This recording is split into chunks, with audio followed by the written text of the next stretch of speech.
Dans les chroniques des BFN de ce soir, nous allons décrypter 3 sujets majeurs de l'actualité. La visite du président sénégalais sur le sol congolais que vit cette rencontre, tant sur le plan politique, économique et diplomatique. Pourquoi le choix de Brazzaville à un mois de l'élection présidentielle?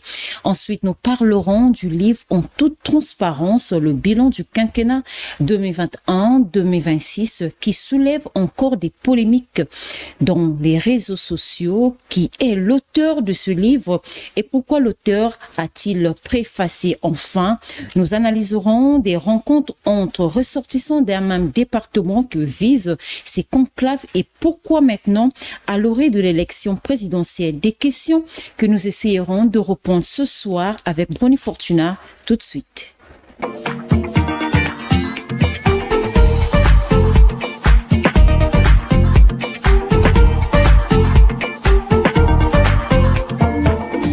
Bonsoir Bruni. Bonsoir Gabriel. Bienvenue. Merci. Bruni, le président sénégalais vient de quitter Brazzaville. Si l'on devait résumer ces 48 heures en un mot, s'agissait-il d'une visite de courtoisie ou une véritable séance de travail stratégique?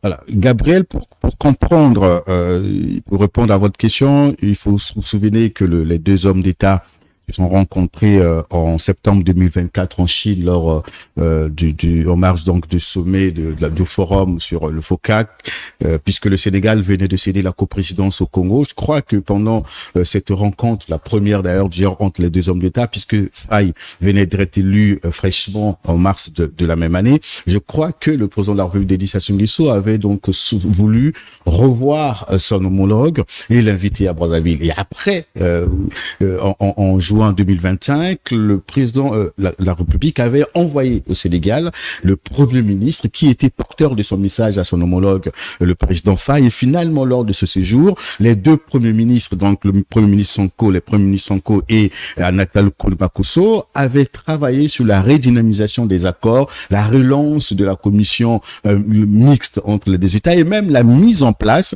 d'un comité ad hoc pour suivre de très près les accords et les dépoussiérer et voir dans quelle direction donner donc à ces accords. Et cette visite donc ne peut pas être une simple visite de courtoisie, c'est un moment, je crois, pendant donc 48 heures, les deux hommes ont voulu donc avoir le même niveau d'information.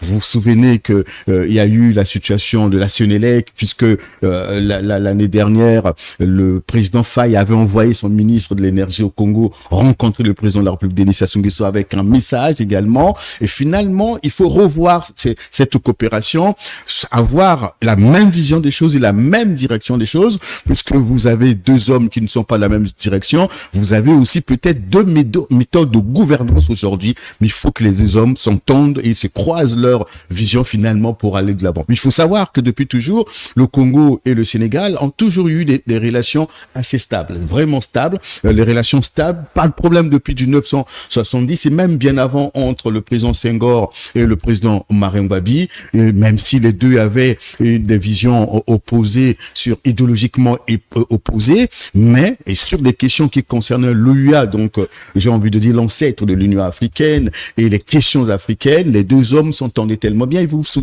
souvenez-vous aussi que les deux capitales, Dakar et Brazzaville, étaient les capitales leaders pendant la colonisation, puisque l'une était donc la capitale de l'Afrique occidentale française et l'autre était à l'époque Brazzaville. Donc finalement, c'est des deux pays qui ont joué un rôle important au niveau du continent et même à l'extérieur du continent, mais aujourd'hui les relations doivent évoluer pour être beaucoup plus pragmatiques et je pense que c'est ces moments d'échange c'est cette visite qui est donc l'œuvre de l'invitation du président congolais était aussi le moment de revoir ces accords et voir aussi ce qui a été mis en place pendant le séjour d'Anatal Koulbakosso au Sénégal. Les deux chefs d'État se sont échangés, il y a eu des discussions entre les deux. Y a-t-il eu des annonces concrètes sur l'énergie ou l'agriculture avant son départ où les deux chefs d'État se sont-ils contentés de renforcer leur convergence de vues sur les crises africaines? Vous avez constaté qu'il n'y a pas eu des signatures d'accords comme on l'avait constaté ou comme on le constate souvent lors des visites des chefs d'État. Il y a toujours souvent des discussions après qui basculent, sinon qui se soldent par des accords. Mais je pense qu'ils sont encore au niveau des discussions, je le disais tout à l'heure, pour mieux orienter leur coopération, les relations entre le Congo. Je crois que jusqu'ici, c'est harmoniser les points de vue. Jusqu'ici, c'est revoir, je parlais de la Sénélec, comment ces dossiers peuvent être traités, comment aujourd'hui le Congo et le Sénégal peuvent finalement coopérer sur différents domaines. Il faut savoir que les accords existent déjà entre les deux États sur le plan sécuritaire. En juin 2025, je crois que le Congo a ratifié, si je ne me trompe pas, des accords sur le plan sécuritaire de la défense. Les accords existent déjà entre les deux États. Mais aujourd'hui, il faut voir comment faire évoluer la coopération pour qu'elle devienne beaucoup plus dynamique, pour qu'elle profite réellement au développement des deux États, profite réellement au développement des deux peuples, pour que je le disais, pour que ça passe d'une diplomatie simplement protocolaire et qui respecte les règles strictes de la diplomatie, mais à un partenariat beaucoup plus stratégique, beaucoup plus économique. Et c'est pour cela, à mon avis, vous avez constaté que la visite est ponctuée par une visite au mémorial, la réception d'abord au palais, après l'accueil au pied de l'avion, et finalement un dîner le soir. Et puis le président sénégalais a profité de rencontrer le peuple congolais et le peuple sénégalais, la communauté sénégalaise que Congo. Il faut savoir que cette communauté constitue un véritable pont économique entre le Congo et le Sénégal. Et finalement, il y a beaucoup de choses à faire entre les deux États. Et le président Faye, qui vient d'arriver, ne peut pas, à mon avis, s'asseoir sur ces accords. Et après, il faut aussi savoir qu'aux yeux de l'État sénégalais, le président de la République, qui a réussi en 2019, si je me trompe pas, il était donc élevé au grade de grande, voilà, je regarde, voilà, il a été élevé à la dignité de Grand Croix de l'ordre du Lion. C'est la plus haute distinction au Sénégal. Et quand vous êtes élevé de cette manière, vous êtes un homme d'État, sinon un homme important, un homme de considération aux yeux de ce pays qui vous honore de cette manière. Pour ni bon nombre de Congolais s'interrogeant pourquoi cette visite maintenant, à un mois de l'élection présidentielle au Congo, doit-on y voir un message de soutien diplomatique ou une simple coïncidence de calendrier? Bon, écoutez, chaque observateur, chaque analyste fera son point, son opinion sur cette question. Il faut savoir que les deux hommes, vous avez Denis Sassou Nguesso qui a 82 ans aujourd'hui, Faye qui est d'une nouvelle génération, 45 ans arrive au pouvoir. Donc les deux hommes représentent deux générations qu'il faut le rappeler. Denis Sassou Nguesso qui incarne la sagesse et l'expérience. Certains chefs d'État, vous vous souvenez, Macky Sall, Ouattara et Alpha Condé le considèrent, et même au niveau des autres pays comme le reflet, sinon l'image même de la stabilité, de la continuité. Un homme, la stabilité qui se repose sur sa longévité au pouvoir, son expérience dans la gestion des crises au niveau continental et même à l'extérieur. Et donc, aux yeux de Faye, le président Denis Sassou Nguesso est donc l'exemple de cette sagesse, l'exemple de l'expérience auprès de qui on peut donc puiser cette sagesse. Un doyen. Mais vous avez donc, je le disais tout à l'heure, c'est cette nouvelle génération. Faye incarne la rupture, il souffle aujourd'hui la rupture systémique. Et il incarne également ce que je peux moi dire, la souveraineté décomplexée. Nous voulons une nouvelle génération qui monte au pouvoir. Nous voulons que finalement les richesses des États profitent à leur peuple. Nous voulons finalement arrêter avec l'impunité, arrêter avec la dictature. Donc arrêter la corruption. Voilà, et c'est des jeunes qui ont une autre vision de voir l'Afrique. Mais je crois qu'il a compris qu'on ne peut pas aller dans ce sens sans puiser dans la sagesse. Et vous avez aussi Denis Sassou Nguesso, je le disais tout à l'heure, sur le plan diplomatique, a contribué énormément à la gestion des crises. Et donc, il peut servir d'exemple sur ce domaine aux jeunes qui arrivent. Maintenant, pour répondre à votre question, est-ce que c'est un soutien politique? Mais ça peut l'être à un certain moment, puisque c'est stratégique qu'il arrive à quelques 2 semaines, 3 semaines de l'élection présidentielle. Pourquoi ça peut être stratégiquement un appui? Parce que Denis Sassou Nguesso, aujourd'hui, en recevant la nouvelle génération, vous renvoie un message qui n'a jamais été contre. Il n'a jamais été contre la montée en puissance de la nouvelle génération, qu'il est en phase avec les pensées, la vision de la nouvelle génération, et qu'il reste, j'ai envie de dire, un homme intergénérationnel et qui finalement peut préparer la nouvelle génération. Et donc, c'est un message fort qu'il envoie à la population, à l'opposition également, l'opposition qui peut à un moment donné s'appuyer sur le tandem Faye-Sonko pour finalement chercher à déguerpir Denis Sassou Nguesso, lui fait de la récupération pour dire finalement, je reçois celui que vous avez cru être non opposé sur le plan idéologique et sur la vision même de la gouvernance de l'Afrique. En le recevant à Brazzaville, il vous dit finalement, moi je suis en phase. Et je partage sa vision, je le soutiens, je l'accompagne, je suis avec cette nouvelle génération. Donc je n'ai jamais été contre la nouvelle génération et vous constatez que cette nouvelle génération m'appuie puisque en venant à Brazzaville, on peut donc comprendre que Faye n'a aucun problème à reprocher à Denis Sassou Nguesso, quand je vous dis aucun, sur peut-être la coopération, sur la personnalité qu'incarne ce monsieur. Et donc, ça peut être politiquement, ces messages qu'on envoie aux uns aux autres, au niveau du continent, au niveau du pays et même à l'endroit des opposants. Donc, ça peut être un soutien fort, mais il faut savoir que cela importe peu le peuple congolais qui ne s'intéresse presque plus à ses codes diplomatiques comme tels, mais cela compte au niveau des autres États et même de certains hommes politiques et qui pensaient que finalement Denis Sassou Nguesso ne pouvait pas avoir de bonnes relations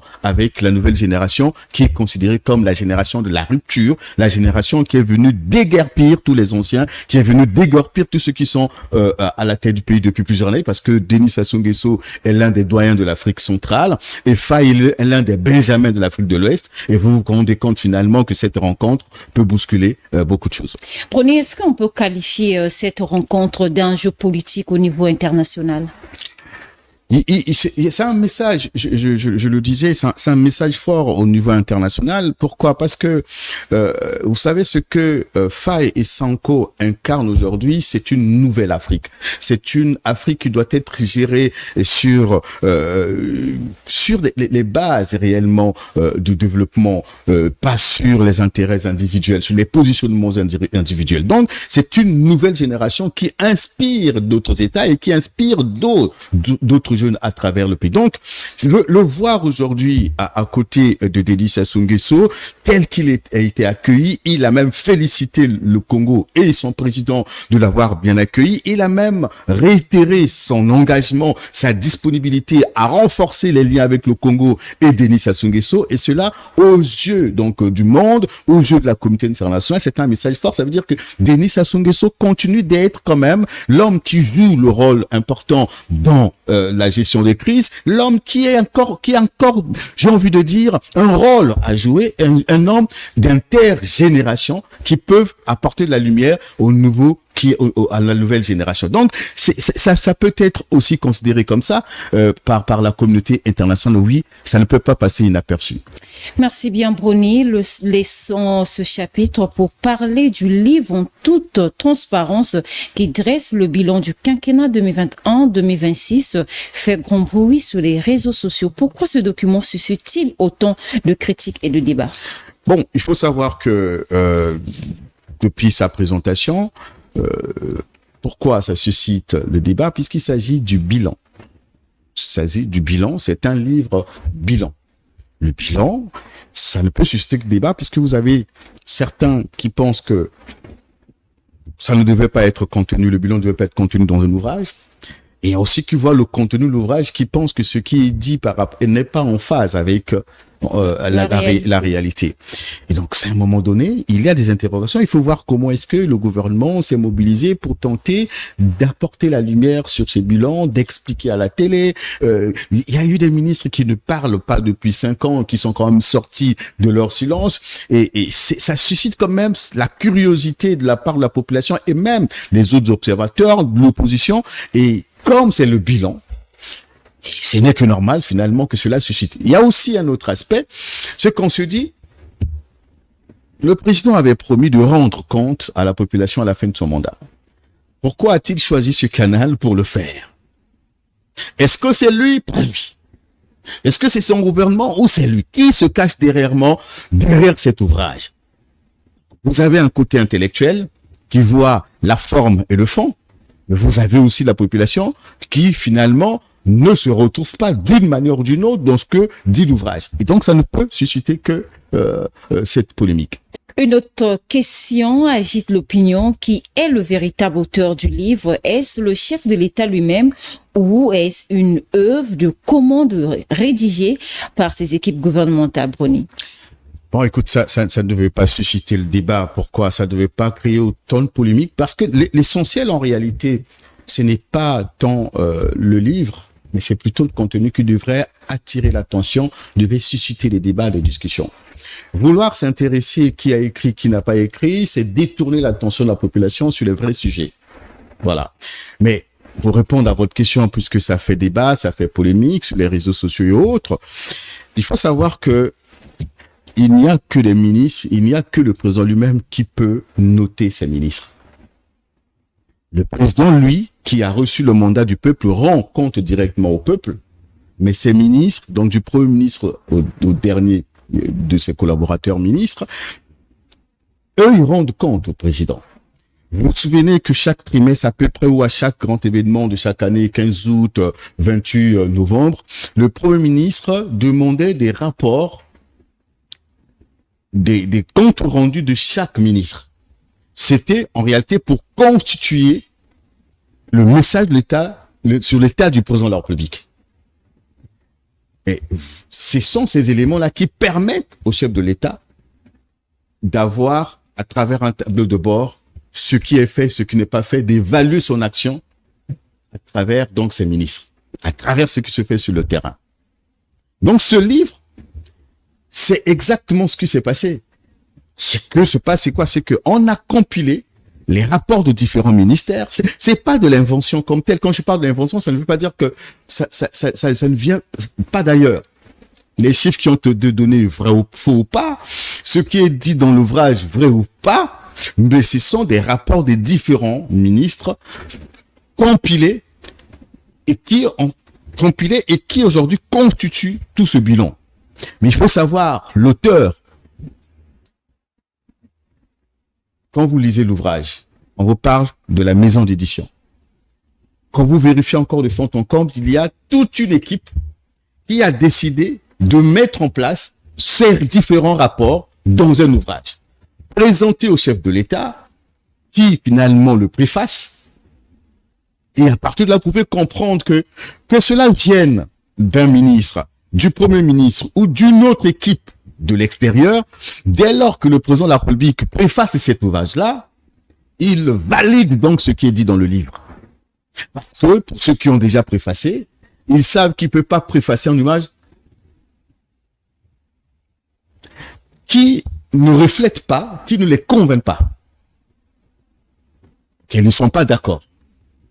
Donc si le président a préfacé cet ouvrage, que cela soit écrit par son département de la communication, par la primature, par d'autres experts, dès qu'il a validé, vous allez vous rendre compte que finalement, il endosse la responsabilité. Je peux vous rappeler l'un de ces ouvrages, L'enfant prodige, si j'oublie le titre, l'un de ces ouvrages écrit par un journaliste, je pense, il a endossé.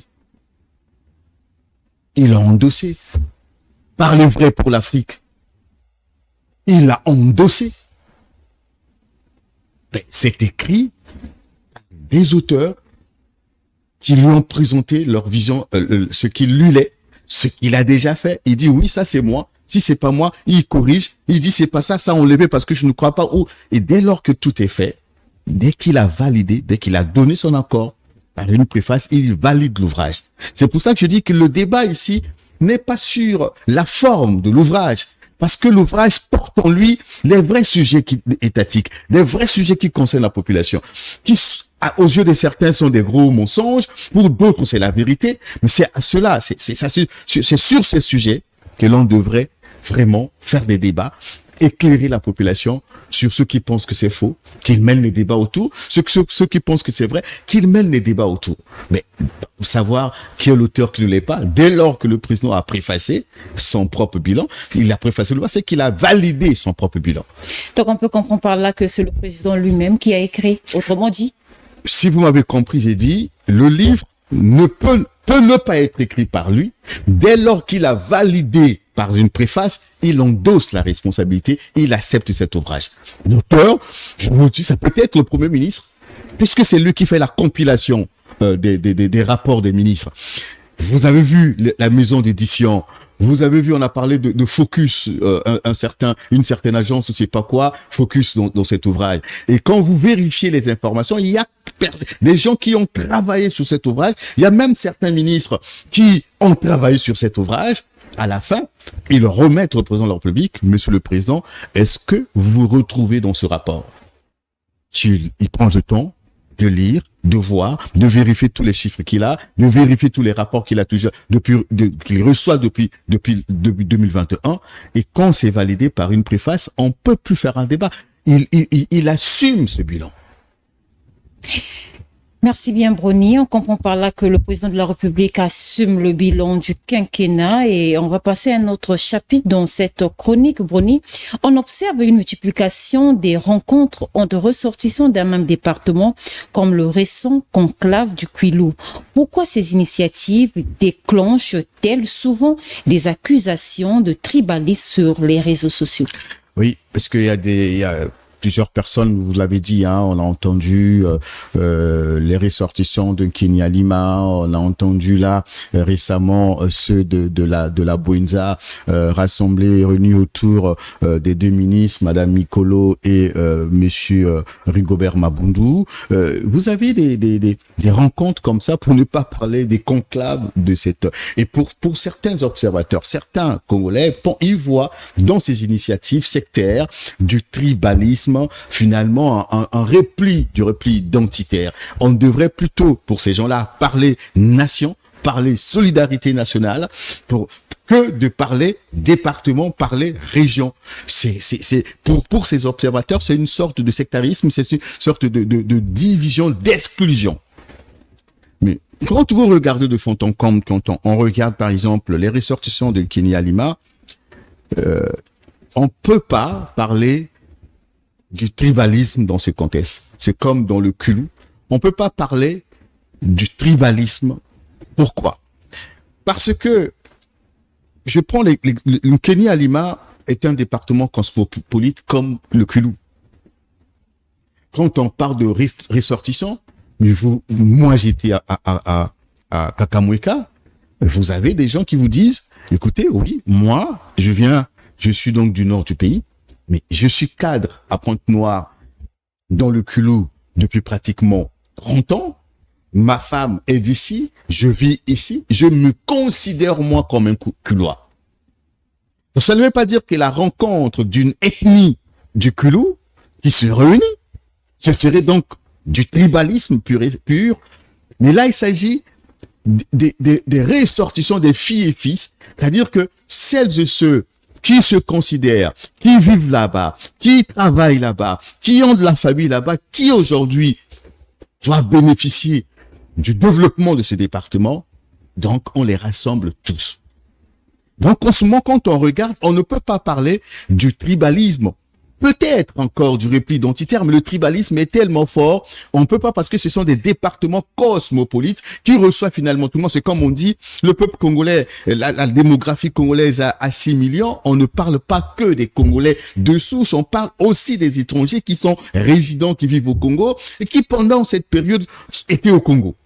Mais on ne parle pas que des Congolais. Donc en ce moment-là, ceux qui pensent que c'est une sorte d'exclusion, l'exclusion vient quand on se rassemble dans une ethnie en ce moment-là. Mais ces rencontres comme ce conclave, j'ai assisté du début à la fin, ce n'est pas un conclave d'exclusion ou d'un département ou d'une ethnie ou finalement d'une ville quelconque. Kakamweka est considérée comme une ville historique. Voilà, une ville qui est au cœur, une ville carrefour. Une ville historique et donc qui rassemble finalement le Kwilu, Ce n'est pas parce que les gens étaient à Kakamouka finalement qu'on a privilégié une ethnie du Kulou, puisqu'il y en a plusieurs. Et là-bas, vous avez entendu plusieurs, il y avait des Vili, il y avait d'autres ethnies là-bas. Voilà. Donc, on peut pas en ce moment, à mon avis, parler du tribalisme ou encore du sectarisme. L'un des arguments majeurs de ce conclave est de mobiliser l'expertise des fils et filles de la diaspora locale pour le développement du département. Comment ce rassemblement compte-t-il transformer les idées en projets concrets pour désenclaver les districts les plus reculés du Kwilu? Vous savez que, en réalité, si souvent les politiques de développement échouent quand on n'a pas fait un bon diagnostic, quand on n'a pas réellement pris le temps de savoir les vraies préoccupations des peuples. C'est pour cela que les hommes politiques, vous avez vu ça avec Dave Mafoula, qui a fait le tour du Congo presque, avec le Mbongi des jeunes, pour aller entendre de lui-même les vrais problèmes, pour lui permettre, lui, de construire une vision, de construire une politique. Et donc, ces rencontres comme ce conclave qui se tient... le premier, on a eu lieu en 2014 et le second qui vient d'avoir lieu. Donc, vous voyez, pratiquement 12 ans après que ce deuxième conclave a eu lieu. L'objectif, c'était quoi? Voir ensemble, rassembler tout, donc les ressortissants, les filles, comme on dit, les fils de ce département, pour voir en réalité quels sont nos problèmes, quelles sont nos priorités, mais aussi éviter l'exclusion, mais aussi éviter l'injustice, pour qu'on n'ait pas dans le Kulou, par exemple, un peuple qui soit mis de côté, qui soit écarté du processus de développement, qui ne soit pas pris en compte dans la répartition de la richesse nationale. Et donc, il faut que celles et ceux qui sont en contact et qui bénéficient du développement, qui connaissent la réalité, se rassemblent pour voir ensemble dans quelle direction peut-on aller. Quelles sont les vraies préoccupations? Et nous avons entendu comment le président du conseil départemental du Kulou a présenté les vrais problèmes qui minent ce département, qui minent chaque district, qui minent chaque village. Il faut construire ici, nous avons besoin de ceci, nous avons besoin de tel hôpital à tel endroit, nous avons besoin de telle route, nous avons besoin... Et ça, c'est après avoir entendu toute la population. Donc, il faut considérer ces moments de rassemblement comme des moments de solidarité, des moments de discussion, des moments d'échange sur des préoccupations qui touchent afin de les faire remonter aux décideurs. C'est pour cela que les députés sont là, les sénateurs sont là. Les députés, leur rôle, c'est ça, mais c'est d'aller rassembler dans leur circonscription, entendre les cris, entendre les préoccupations et les amener à un certain niveau. Et donc, c'est l'objectif même de ce conclave qui se tient pour la deuxième fois, entendre qu'est-ce qu'on veut, dans quelle direction on peut aller. Et cela, vous avez constaté que ce conclave s'est appuyé sur la tradition. Parce que on sait Pourquoi la tradition? Parce que la tradition rassemble, la tradition, c'est nos liens, la tradition, c'est ce qui nous soutient. Et donc, si on s'appuie sur la tradition, cela peut permettre à chacun de nous de se sentir impliqué. L'influence de la tradition peut amener chacun de nous à suivre un seul chemin que de se séparer. Nous avons eu, Bruni, des années passées, plusieurs initiatives qui se sont déroulées où on a mis au centre la culture, on a mis au centre des valeurs traditionnelles, mais au finish, rien n'aboutit au concret. Oui, mais c'est pour cela que il est important d'interpeller les décideurs. Ces moments, ce n'est pas seulement un moment où les gens viennent pour j'ai envie de dire, parler que des projets. C'est souvent des moments de critique où vous allez entendre la population, le citoyen lambda, s'attaquer aux décideurs, puisque ils considèrent que leurs fils, leurs filles, qui sont au pouvoir, qui sont dans différentes fonctions, les hautes fonctions dans le pays, peuvent jouer le rôle de porte-parole, peuvent aussi apporter leur contribution dans le développement. Mais nous avons assisté dans certaines réunions où finalement ces décideurs, ces autorités qui représentent ces localités, mais qui n'ont pas été élus par rapport à ça ou nommés par rapport à ça, être critiqués par leur population. Pourquoi? Parce que souvent, quand vous arrivez vers nous, vous prenez nos préoccupations au nom du peuple, et souvent, le président de la République vous responsabilise au nom de ce peuple-là, mais quand vous arrivez au sommet, vous nous tournez le dos. Et tout ce problème, c'est à ce niveau où finalement, les projets proposés par la population, les aspirations de la population ont été totalement écartées par celles et ceux qui veulent se positionner, qui veulent profiter de ces fonctions pour leurs propres intérêts personnels. Et c'est souvent le positionnement individuel et qui fait en sorte que finalement, que les préoccupations de la base soient oubliées, soient jetées dans les oubliettes, soient écartées totalement. C'est pour cela que, lors de ce conclave, il était question de revoir tout ça là. Pourquoi hier, ça n'avait pas marché? Pourquoi les conclusions du premier conclave, quel est le niveau d'exécution, de la mise en œuvre? Qu'est-ce qui a marché? Qu'est-ce qui n'a pas marché? Pourquoi ça n'avait pas marché? Et c'est pour éviter que, finalement, qu'on retombe, comme vous l'avez dit, on a eu donc des concertations, on a eu des rassemblements, on a eu des réunions des ressortissants de tel ou tel département, et finalement on constate que dans ces départements, les mêmes problèmes demeurent sans solution, alors que chaque année, chaque jour ou presque, les gens se rassemblent, surtout pour ceux qui se rassemblent au nom du président de la République. On ne comprend pas pourquoi est-ce que vous arrivez ici au nom du président de la République, quand vous repartez là-bas, vous êtes élu député, nommé ministre, et finalement vous nous oubliez. Et donc vous avez raison de vous appuyer sur ça, mais c'est simplement quand ils arrivent, comme on dit terre à terre, ils pensent à leur propre ventre aux préoccupations de la population. Une dernière question de cette chronique, Brony. Quelle est l'utilité réelle de ces assises? Est-ce un véritable levier pour booster l'économie du Kwilu ou simplement une plateforme politique pour permettre aux élites de Brazzaville de se reconnecter avec leur base à la veille des élections? En réalité, il faut éviter de tomber dans le piège d'une plateforme politique. Et malheureusement, c'est ce qui caractérise les hommes politiques. Vous avez vu quelques symboles, cotisation pour appuyer la candidature du président Denis Sassou Nguesso, appel à sa candidature. La question qu'on se pose est comment un conclave qui est censé parler des vrais problèmes de la population tourne autour de la personne du président. Il y avait ses portraits à gauche et à droite, Denis Sassou Nguesso, le choix du Kwilu. Et donc, ça renvoie une image d'une plateforme à peu près politique.